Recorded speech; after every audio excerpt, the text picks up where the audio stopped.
Welcome back to another Easy Button Real Estate podcast with myself, Cole Ruud-Johnson. And today we have a fun one. Today we have someone I've known for a long time. We've worked together off and on. He's currently a deal engine client. And I think we'll have, real in the trenches insights for you guys that are out there fighting the good fight, so to speak. His name's Kody Henderson. He is in from Seattle.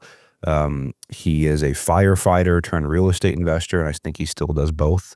But I'm really learning alongside you guys more about what he has going on right now during this show. So without further ado, Kody, welcome to the show. I appreciate you taking time on the way back from a hunting trip to jump on with me.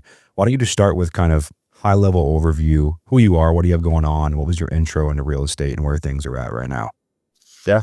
So like Cole said, my name's Kody Henderson. I'm in the Seattle market. I first got into real estate probably in 2018. That's when I started to kind of dip my toes into the idea of it, because I knew that, I love my job as a firefighter. It's a great career. It's a great job, great benefits, but I knew it necessarily wasn't going to be what I want to do forever, just because I knew the longevity aspects of it don't last as long as we would hope to. Most of the time, people retire in their 50s, and I wanted something that I could find that I could do later into life. And then you just kind of have options for what I wanted to do after I get done in the fire service. So I think one of the big things that happened for me was reading Rich Dad, Poor Dad, which is what a lot of people have said typically. And I had a few family members too that were in real estate, and they had done pretty well for themselves. And I was like, well, this is a pretty good option. I've got people that I can talk to, pick their brains, learn about what they've done. So that was kind of my entry into it. And then I guess my educational portion into real estate started in 2018. And then it stemmed past that. I bought my first house in 2019, and the plan there was to kind of do a live and flip or a buy and hold, and live in that for a couple of years, keep that as a rental, and then just kind of swing that into the next deal. Yep. And ultimately, I found Bigger Pockets, and then listened to your podcast on there, the first one that you did. And one of the things that really, clicked with me on that, I was like, he's a local guy. He's a Seattle guy. So this stuff happens up here. I mean, I know Seattle and King County they're a decent sized metro area, but they're not the biggest. But knowing somebody in the area that was doing deals and having success was kind of like, yes, I feel like I can make this work up here as well. And then so I started following Cole over the past few years, and been through on the sidelines watching the ups and downs, all the stuff that you've dealt with in your time. And it's been pretty cool because, seeing where the different aspects of your business and how much you've had to change things or fix things with all the stuff that you've done. So, that was a big thing that I was like, okay, I can make this happen. And so started out just doing cold calling myself, signed up for a PropStream membership a ways back, and was like, all right, I'll pull lists and skip trace leads and start cold calling. And I think that for anybody that doesn't have sales experience to start off with, it's paramount that you have to get on the phones and cold call, and you have to experience the rejection over and over and over again, just to get the repetitions. Yeah, to get the repetitions in, and understand that it's not necessarily you. It's just not everybody's in a place and wants to, do a deal or is ready to sell. And it just takes repetition. And that was a great experience. It's hard, but it ultimately leads you to, getting the success further down the road of having time on the phone and talking to sellers or potential sellers. And like I said, getting those reps in so that when you do have the opportunity for somebody that is ready to sell, you're able to help them out and get them what they need, and kind of create that win-win situation for you and the seller. Kind of be more of a, it gets talked about on this a lot, but it's true. It's being more solution-based and less of, I'm just trying to close a deal and make this happen and move on to the next one. It's like, what can I do to set myself apart from anybody else? Because Seattle's a pretty saturated market, it seems like, for the wholesaling space, but a lot of it, you can set yourself apart by being that solutions-based company versus like, yeah, I've had this person offer me, $600,000. What can you offer me? It's like, well, there's a lot of things that go into it, but it's, Yep. you got to dig into the motivation of what that they're trying to do and what they're trying to figure out. And, ultimately, I've closed a few deals where, people have had much higher offers, but all it was an offer. There's no follow up. It's just hey, send me an offer. They send them an offer and they're like, cool. But, consistent follow up over the long period has been where a lot of the deals that I've closed have come from. So, no, it's been good. I always say too, like, I think one of the things I'll double click on a few things here for the audience. I think one of the things that I like to frame this as we talk about solutions is, let's say you're buying a car and there's two companies, they're 2 states away. They have the same exact car that you can buy. One offers you you say, hey, Kody, you can buy this car we'll sell it to you for $80,000. So their only tool leverage is the price. The other company said, but with the 80 grand, they say, hey, we're not going to do anything. You got to come get the car. You have to come to our place 2 states away, fly or drive here, figure it out, drive the car home, do all the paperwork here. Everything is on you. The second company says, hey, Kody, you're going to have to pay us 90 grand. But what we're going to do, we're going to drop the car in your driveway for you. We're going to send you a DocuSign. Everything's done over the phone. Our process is super easy. It takes 5 minutes. Car is going to be detailed when it gets there. Everything's going to be perfect. A lot of people would pay a little more. And it's an extreme example, but a lot of people, sometimes reframing it out of the real estate industry into something else helps people conceptualize like, oh, I can see why someone would take an offer where they have to sell their home for a little less for ease of process, ease of transaction, because someone's actually listening to them and solving their problems. And every single client I bring on this, because that's what myself and our coaching team, we hammer into our clients' brains, is that reality that you just have to be a solutions company. And as soon as someone actually internalizes that, the past couple of shows we've put out with Alwyn, with Mason, and with others, they all say the same thing. It's like, hey, once I really internalize, like, hey, I'm here to solve problems, everything else gets easier. Let's take one of the things I think you're really good at is kind of building relationships in a network in this business. And I know you've built also with my good buddy, James Daynard, and you guys have done some business together too. I think it's so important, man. I often say that I think the reason I'm where I am in my career isn't because of skill, hard work, strategy. That's part of it. A lot of it's from relationships, and I think relationships scale faster than anything. So what's been your kind of internal thought process on strategically building these relationships? Because I know why you have success, but I want to hear it in your words why you think you have success building these relationships, people that want to help you, they want to support you and see you crush it. Yeah, I think the biggest thing that I've taken away, and it's one of the things that you mentioned when you were starting out too, it's that same thing. It's building the relationship. And when I started this, that was one of the goals that I had, was like, obviously everybody wants to make money in this space, and but building relationships with established people that are well known and do good, smart business. That was one of the things where I was like, this is what I need to focus on, getting in front of people, providing value to them.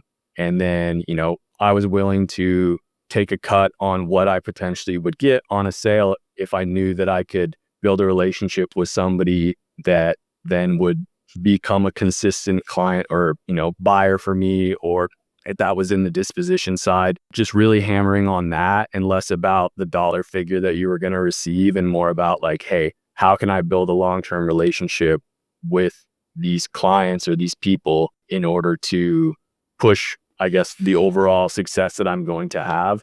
And so that was, like you mentioned, working with James. He's the first person I call anytime that I get a deal that I know is in his area. Like, hey, I'm going to call James and say, hey, and I always am straight up with him. I'm like, hey, this is the property. This is how it is. This is what I have it under contract for. Yep. What's your number?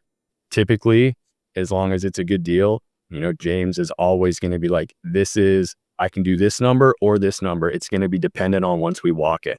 He's super good about, and then always following through. And so that was a big thing. Not necessarily like, hey, I've got this property. It's under contract.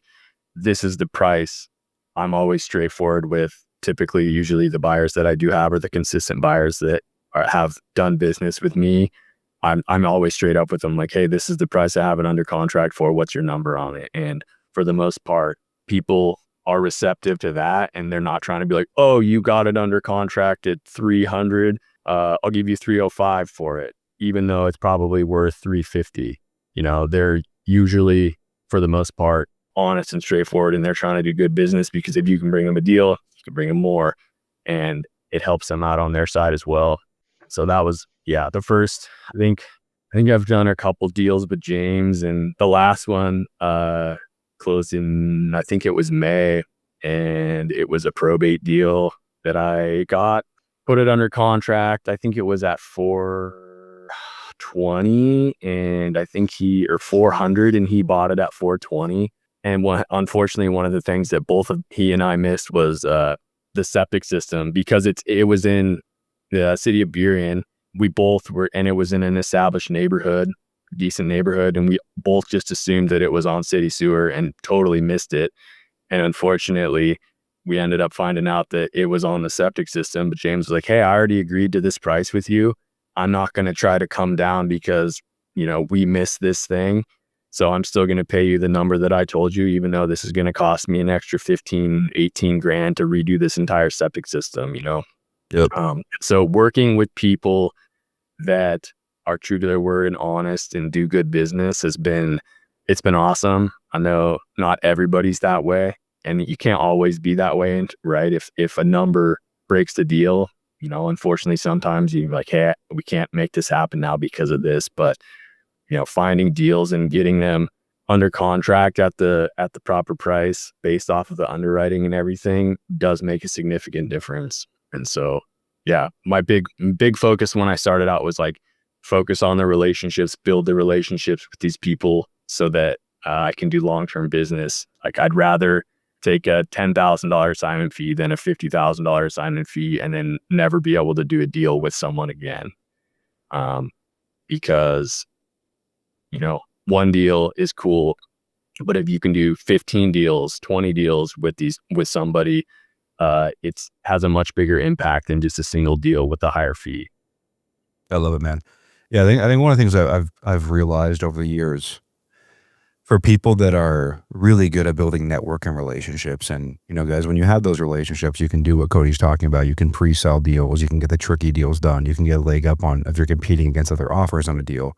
I think one of the things I've seen is like there's a term that I heard called pronoia, which is the opposite of paranoia. Paranoia is you tend to see the bad in people. People are going to take from you, they're going to steal from you, and while there are people in real estate that will do that, it's not a good way to build relationships. And it doesn't mean you'll never get screwed over, but I think it's better to be lean towards pronoia, which pronoia is you tend to expect the good thing, the good relationship to come out of it, someone to do right by you, someone to do good business. And I think when you carry that frame, it's a lot easier to build relationships, which again compound very quickly for you in terms of what you're able to do.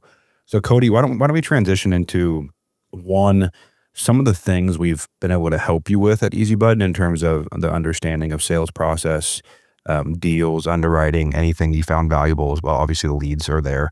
And then on the back end of that, some recent wins that you've had over the past couple months in terms of deals that you're working, deals you facilitated, anything else you want to share on that end?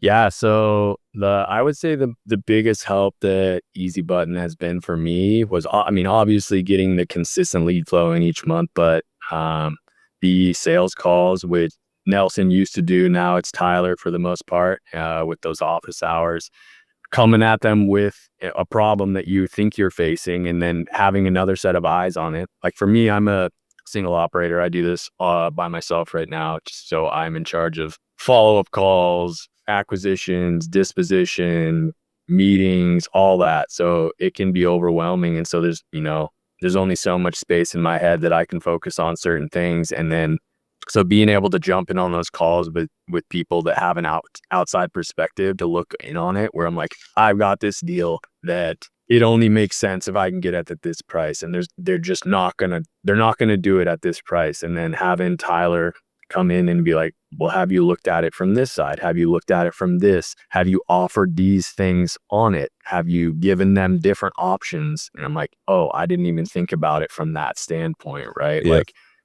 this house, I need it at this number for a flip, and they're not willing to go below this. And it's like, there's no spread in it for me to make anything on it. But, there's a lot of big builders that work on the east side, Kirkland, Redmond, Bellevue and stuff. And over the last 5 or 6 years, it seems like everybody has been giving sellers or homeowners this astronomical price on their homes. Yep. And when interest rates were lower, it made more sense because money was cheaper, and so that you could make those things work. But when interest rates went up and the market kind of changed a little bit, it seemed like it was a lot more harder to find certain deals, because the seller still had this preconceived notion that my house is worth X amount because I got an offer for this price 2 years ago, and Zillow still says it's worth X amount.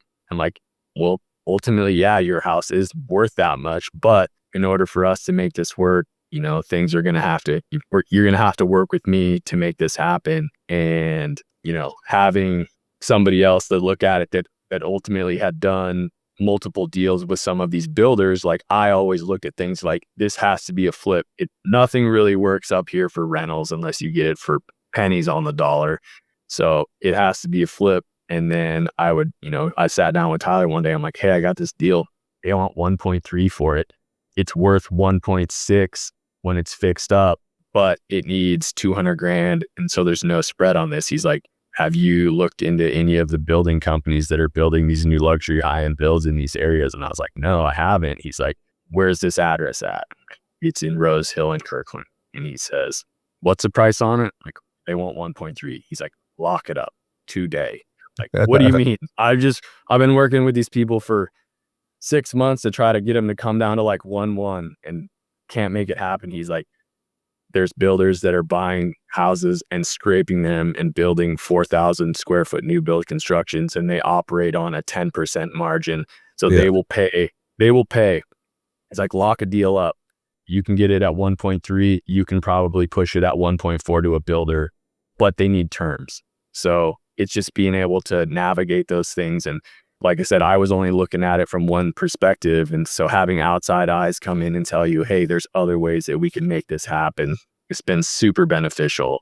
That's one of the biggest things I'd say has been extremely helpful from Easy Button is the sales calls and the community and talking with other people that have been through it, right? Like, I hadn't closed a deal selling to a builder, but Tyler has. And so he was like, I'm like, well, what type of contract do they like? And they're like, builders like straight MLS contracts.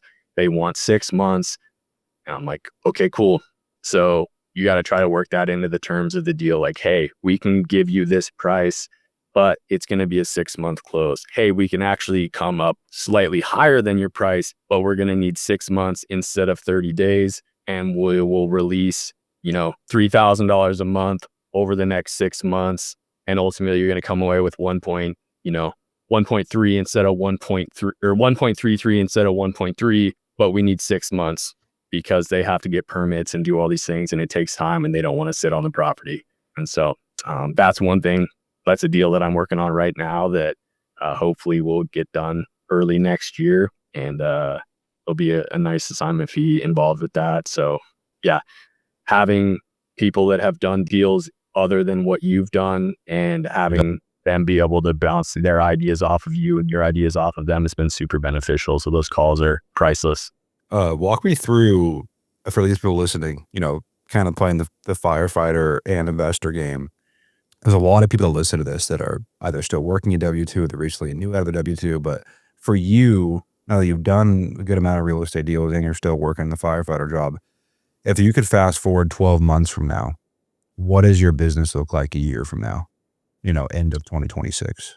Yeah. So I hope by June of 2026 that I will be able to have hired a transaction coordinator to handle all that stuff for me, because it's for me specifically, it's brutal. I hate all the back and forth dealing with the title and escrow companies. Fortunately, I work with a really good title and escrow company that basically holds my hand through the process. And but just that tedious work and all the checkups and follow-ups that need to come through. There's only so much time in the day. And so hopefully I will have a transaction coordinator lined up that'll be handling all that for me. And it'll just give me more time to work on just more follow-up and talking with sellers, because that's where I feel like I can have the most benefit, at least at this point in time. And then right now, got one deal under contract at the moment. This year, if I close this one, that'll be 5 for the year, which is by no means, it's a step up from last year, and hopefully it just continues to grow and continues to grow. And then once I,